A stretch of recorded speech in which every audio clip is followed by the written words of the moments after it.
Cuenta la historia y está escrito eso también en la historia de las Indias que está en España, que los primeros barcos llegaron, uno de los primeros barcos llegaron a Cerro Azul, de un puerto muy antiguo que todavía existe hasta ahora de madera, que había, ya no existe, digamos, como puerto, pero todavía llegan barcos ahí.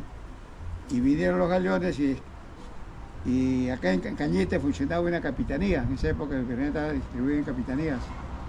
La capitanía de Cañete estaba a cargo de un capitán que se llamaba Don Francisco de Caravantes, Jerónimo Suburbano. Y llegó Francisco de Caravantes y diciéndole pues, con su real cédula, diciéndole que traía las plantas de uva, lo que se llaman los sarmientos, y que le habiliten las tierras.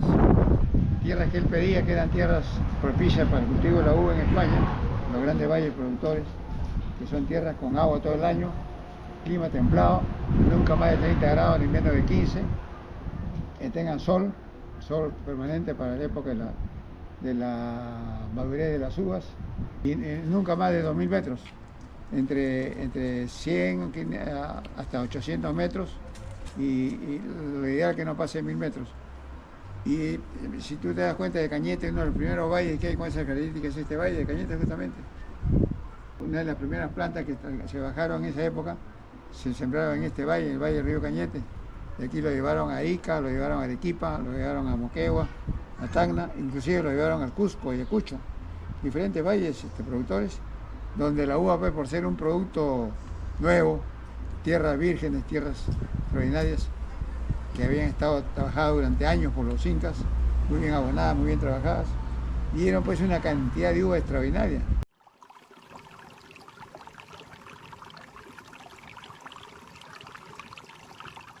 Primero fue para hacer vino, el pisco de ellos ni pensaban los españoles, trajeron la uva para hacer vino, para llevarla en estas botijas a España el vino, para el consumo del pueblo español, no el pueblo peruano acá, para ellos sí.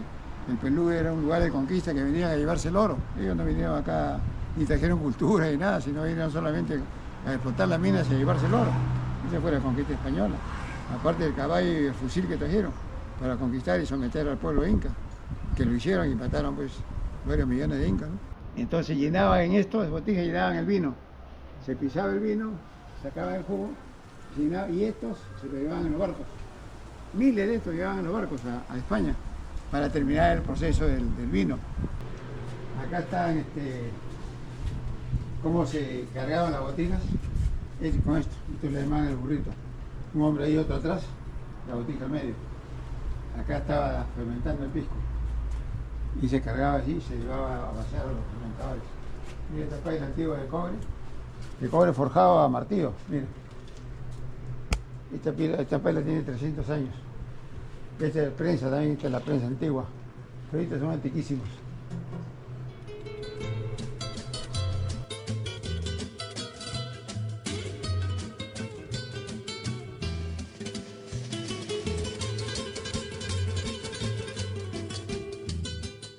Llegó a solucionarse el problema de la peste en España, en Europa, y acá seguía produciendo cantidades de vino. Y ya en un momento en que el rey mismo dispuso que ya no traiga más vino, porque ya había cantidad, se había recuperado la uva en España. Entonces acá los que tenían el vino y la uva, ¿y qué hacemos nosotros con esto? ¿Qué hacemos con el vino? Porque ya España ya no quiere que se envíe. Comenta la historia que era un cura franciscano, que el que se tuvo la idea, que había estado en Asia, había estado en Arabia y conocía el tema del alambique, aunque como deseaban en esa época para destilar. Entonces se le ocurrió destilar el jugo de la uva y ahí apareció el aguardiente de uva, que todavía pisco. Un pisco recién se comienza a partir de 1800, recién comienza a llamarse pisco. Nunca se le llamó pisco antes, se le llama aguardiente de uva, aguardiente. Primero lo hacían mal, salía con mucho alcohol etílico y la gente se pegaba una borrachera, porque entonces levantaba 3 días, porque había mucho alcohol etílico. Entonces han ido mejorando la producción, hasta que ya lo hacían cada vez con más fino, mejor destilado, mejor proceso, mejores uvas, y comenzaron a llevárselo a Europa, y a Europa les gustaba el destilado.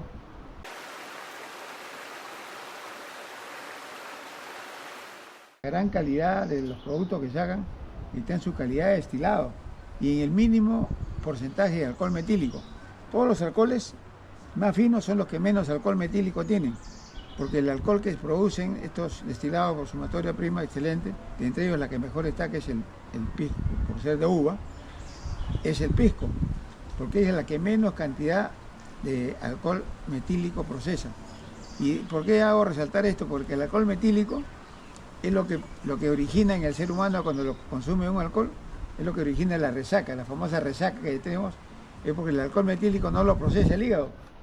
Entonces el hígado al rechazarlo lo va procesando muy lentamente. Por eso es que hay muchachos que van hoy día a la discoteca de Lima y meten pues un alcohol barato, eso que es alcohol metílico, con rones, con piscos falsificados. Lo toman con gaseosa y pasa rico porque lo pasan con la gaseosa. Pero al día siguiente no se levantan 2 o 3 días y están con los vómitos. Pues ese es el producto del alcohol metílico.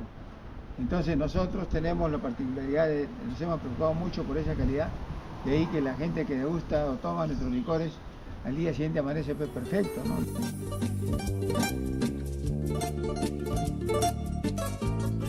Los botellones, ahí se guardaba el pisco, pero el pisco tiene que estar guardado en vidrio o en acero inoxidable. Son las dos únicas y mejores formas de guardar el... Hola Pisco. Hola Pisquito, viene a saludar, Pisco viene a saludar. Pisco se llama, dile Pisco y es su amigo, ¿eh?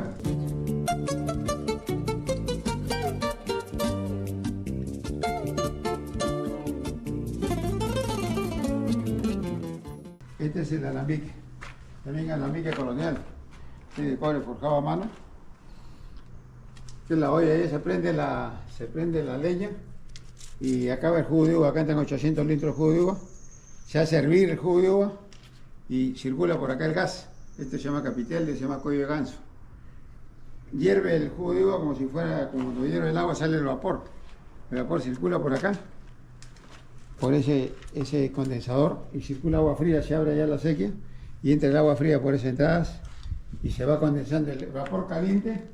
Al contacto con el agua fría se condensa. El vapor caliente se condensa y ese condensado es el pisco que sale por acá.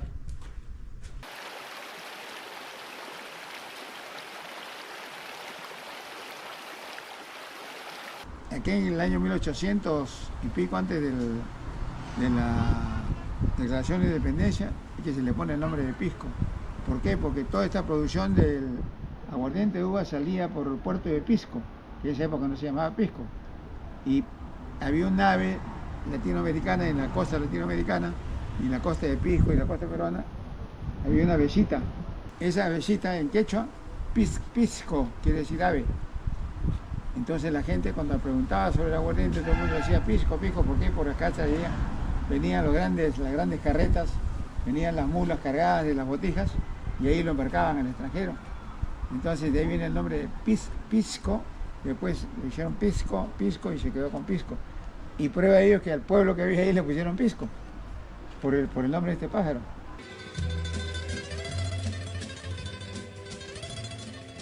Los chilenos han sido desde esa época y hasta hoy día uno de los principales compradores de ahora pisco, de aguardiente de uva, al extremo que como ellos tenían uva, también comenzaron a sembrar mucha uva y ya comenzaron también a hacer el destilado, pero ellos comenzaron a hacer destilado a partir de 1830, 1840 y sus registros están así, al extremo que a un pueblo le cambiaron de nombre, al Elqui, y le pusieron pisco también, pero en 1836, pero nosotros tenemos el nombre.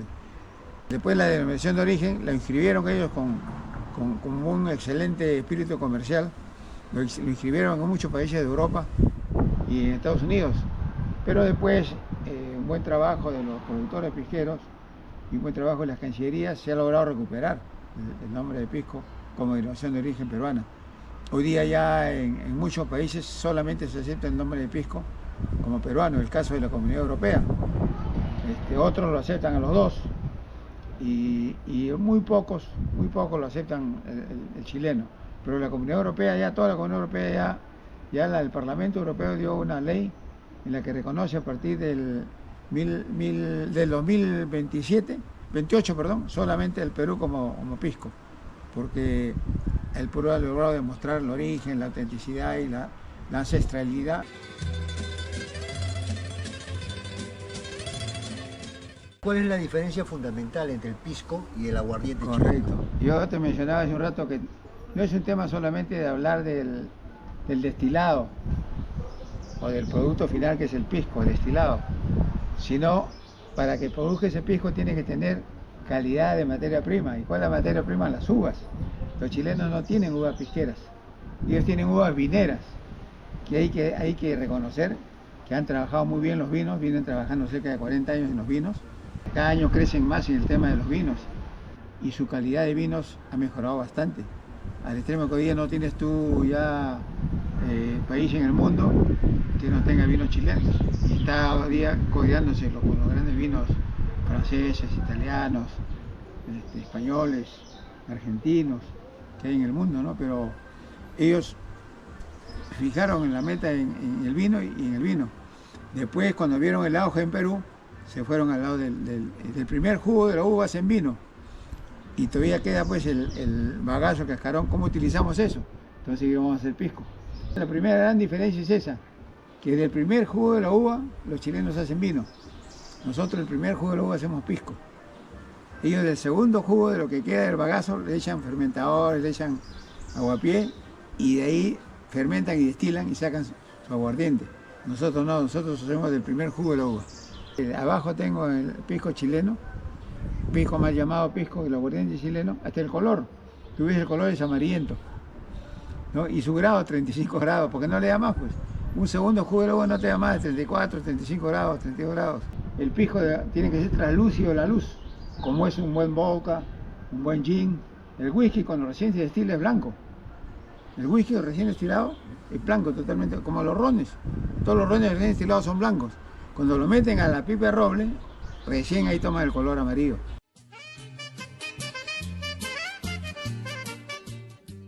Este es el premio que ganamos en Europa, el concurso mundial de destilados. Ganamos las 3 estrellas de oro, que es el máximo premio que dan ellos a un destilado. Medallas que hemos ganado en concursos nacionales, internacionales, reconocimientos. La diploma que nos dio en el año el Congreso de la República, del año 2000. ¿Qué tal cuando le jalé la oreja a Toledo porque me dijo que no tomaba pisco? ¿Estás el presidente, ah? Sí, ¿no? Acá está. Toledo fue uno de los pocos realmente que reconocí que apoyó el pisco, ¿ah? ¿Así? Porque ni Fujimori ni Alan no nos dieron bola. Pero con Toledo sacamos la primera ley de pisco. Y cuando sacó la primera ley nos llamó a Palacio a todos los productores a entregarnos la hológrafa de la ley. Estoy aquí. Y era presidente de la Asociación Nacional de Productores.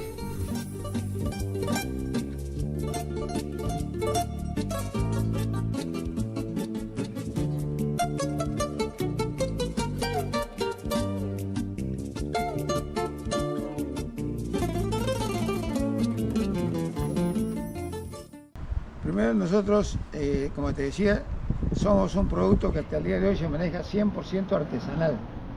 Todo su proceso es artesanal. Y si no hemos crecido, es porque ya para crecer tienes que convertirte en industria. Y eso ya cambiar los alambiques, cambiar el tipo de cosecha de la uva, cambiar todo el proceso. Ahí se va metiendo la leña. ¿Ese guarango? Sí, una buena parte de ese guarango.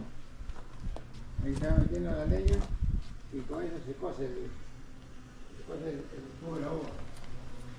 Tenemos uvas propias y ahora estamos comprando también uva.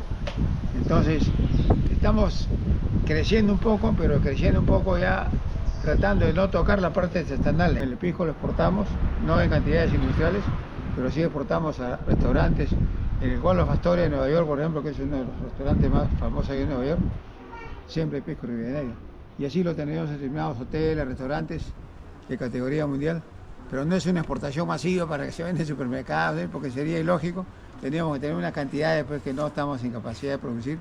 Y el pisco lo vamos a tener siempre en esa categoría de 100% artesanal. Como hacer un guaco. Hacer un guaco es una artesanía. Tú no vas a hacer pues, 1.000.000 de guacos. Cada guaco es diferente al otro, porque se hace a mano. Todos los años nos falta producción. O sea, termina el año y ya no tenemos que guardar porque tenemos clientes muy personajes.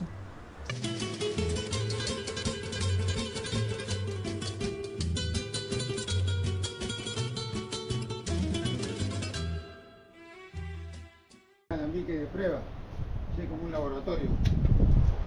Como luego viene acá, se calienta con el gas, pone ahí y acá se pone agua fría que va circulando, se destila y por acá sale el pisco. ¿Este es el brandy que está produciendo usted, me dijo? Claro, ese es el brandy. Ahí está, ahí tengo un botellón.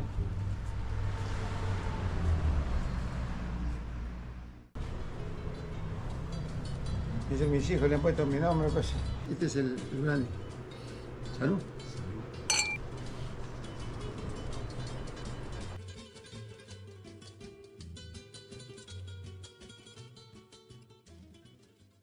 Es nuestra calidad la que conservamos mucho porque lleva mi apellido. Mi madre es ribeneira, mi abuela, mi bisabuelo. Y entonces es una pasión. Esto más que un negocio es una pasión. De ahí que hemos ganado como país, como bodega también nosotros, concursos nacionales e internacionales. Hemos sido 2 veces campeones nacionales de pisco. Y internacionales tenemos premios en Europa, en Estados Unidos, hasta en Asia. Reconocimiento de la calidad del pisco ribeneira. Mantener en la familia a alguien que siga con la tradición. Yo he tenido la suerte, como te digo, con mis hijos, de mi esposa, que es fallecida, también ha trabajado y ha colaborado mucho conmigo en el éxito de la bodega y en continuar la tradición, que yo no hago otra cosa que seguir la tradición de mi madre, de mis abuelos y mis antepasados, ¿no? O sea, esta es una tradición heredada. Eso es lo que diga que yo lo he hecho y lo he creado, no. Yo he continuado nomás con esa tradición. Hay una foto de la familia, está mi papá, mi abuelo, mi bisabuelo.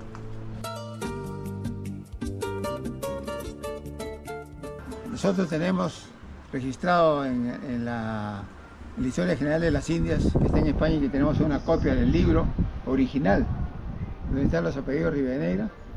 Se demuestra efectivamente que de esa época el apellido Ribeneira, asentado en Pacarán, produce los aguardientes de esa época. No podemos hablar de piscos, sino los aguardientes, ¿no? ¿Sabes que el Ministerio de Cultura nos ha seleccionado para considerarlo como patrimonio cultural de la nación? Ya oficialmente nos envió un oficio el ministro de... ¿Sí? Nosotros somos del Perú, han cogido 3 bodegas y una somos nosotros, que van a presentarla a la UNESCO. Don Julio, ¿cuánto cuesta la botella de pisco ribadeneira? Tienes tú 2 tipos de pisco, los puros y los aromáticos. Los puros, ahorita lo tenemos de 60 soles hasta 40. Igualmente los acholados, que es una mezcla de puro con aromático, están hasta 35 soles. Bueno, don Julio, muchísimas gracias qué ocurrencia. por recibirnos y por la... Qué ocurrencia, gracias a ustedes por la visita.